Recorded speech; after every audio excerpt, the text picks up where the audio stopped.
This is my top 5 best films of 2021.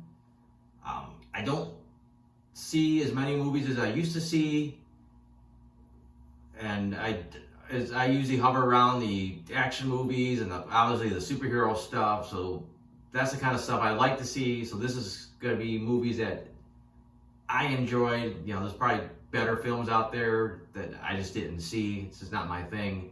You know, these are the movies that I liked. Again, I didn't see a ton of movies, and there might have been some stuff I missed that would have been pretty good and could have made this list, but this is just what I saw. There will be spoilers in this review, so be warned, especially some of these movies.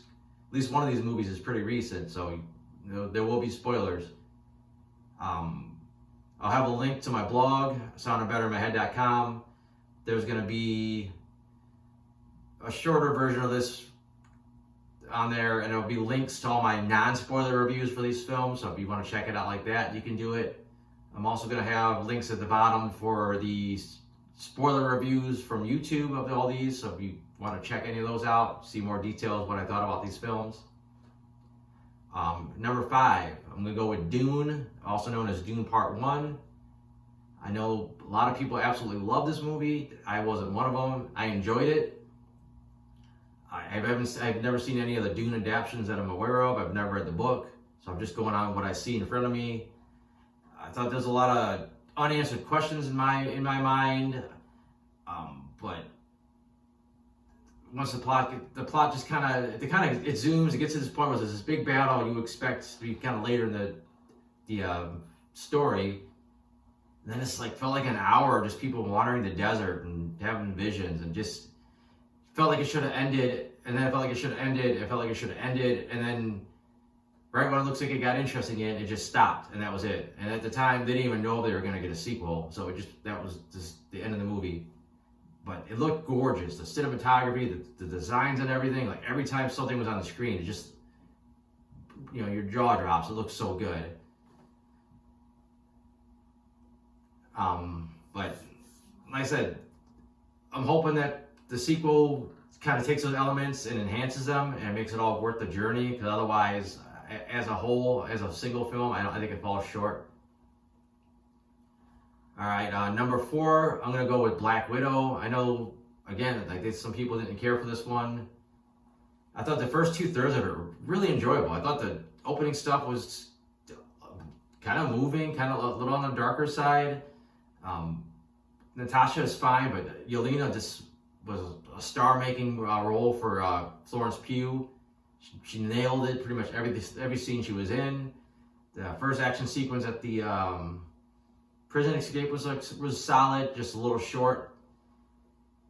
But the last third of the film, it was just too much. There's so much going on. Nothing meant anything.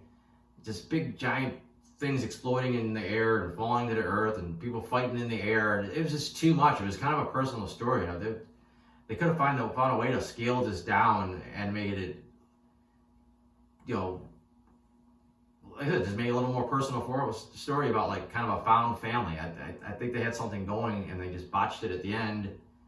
And it did hurt the story that we already know Natasha's gonna die. So anytime you're doing like a prequel, you lose something. You lose, you know, some elements of surprise. But it worked fairly well for the most part. At number 3, I'm gonna go with The Suicide Squad. This movie shouldn't have worked, you know, with the characters that are involved in it. But that's where James Gunn excels, is kind of taking these mismatched, kind of like, you know, nothing characters and making them work. I thought that the dark humor worked. I thought the action was decent. You know, I really got a kick out of the slaughter at the Rebel Cab, I guess you could call it. The only thing is, I think the film had sometimes a little too much style over substance for its own good. There was a lot of time jumps that sometimes they worked, sometimes they didn't. Sometimes they kind of took you out of things. Even Harley Quinn's big action scene, they did this little thing while she's seeing all these birds and all this stuff flying around. It worked, but it was kind of borderline on being a little too artsy, a little too fancy. And I think there's a few other examples of it, but I think overall it was solid. A little bit predictable in some ways.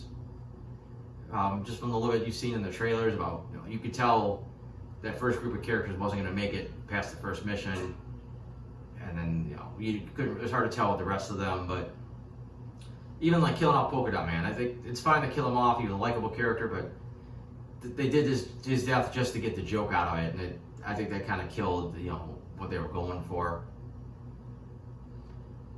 Number 2, I'm going to go with Shang-Chi in The Legend of the Ten Rings. Pretty unknown Marvel character. I think they did a great job of translating him into like the modern era. It was a little slow to start off with, but when they hit the bus fight, I was hooked. I was like totally into it. The action was grounded. It's just karate stuff, basically kung fu, martial arts. I think the film kind of took a weak turn when it got. First, it dragged a little bit in the middle, and then you kind of start getting into all the mysticism. And then, unfortunately, here you had to end with this over-the-top magic and dragon scales and dragons and creatures from another dimension and flying rings and all this crazy stuff. And everybody had to, be involved in the battle. And Katie's just a regular person, and she's shooting bow and arrow and taking out monsters. And it's just too much. And just you lost that grounded factor. This felt like a regular guy. Like felt like if you trained, you could be Shang-Chi and go fight somebody. But at the end, now it's just he's riding on a dragon, and it's a little too much. But likable characters, some good comedy, strong villain. And for my number 1, I am going with Spider-Man No Way Home. Biggest complaint would be that it was fairly predictable, and all the big surprises were ruined ahead of time, and most of the big surprises. But other than that, just bringing basically 3 generations of Spider-Man together and have them team up against all these classic Spider-Man villains from the past was really cool to see on the big screen. Really cool to see in general. There was actually kind of a lack of action though. Like it was kind of rushed. Like the quick bridge fight with Doc Ock, the quick fight with Electro, even the big final at the end was just kind of like, okay, just hold these guys off long enough to cure them. I think that was another weak point, but the story was pretty cool.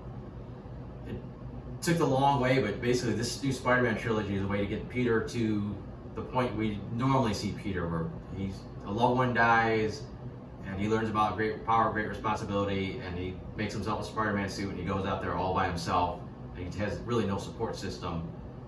As opposed to this Spider-Man we had before, we had the backing of Tony Stark, he had the backing of the Avengers, he had Doctor Strange on his contacts, I guess you would say.